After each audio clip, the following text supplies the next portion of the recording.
You ask Tiger to solve. This deals with linear equations with one unknown. The final result is x equals 4 over 7. Let's solve it step by step. Simplify the expression. Expand the parentheses. Simplify the arithmetic. Group all constants on the right side of the equation. Subtract 4 from both sides. Simplify the arithmetic.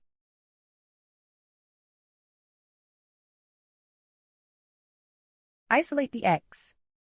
Divide both sides by -7. Cancel out the negatives. Simplify the fraction. Cancel out the negatives. And so the final result is x equals 4 over 7.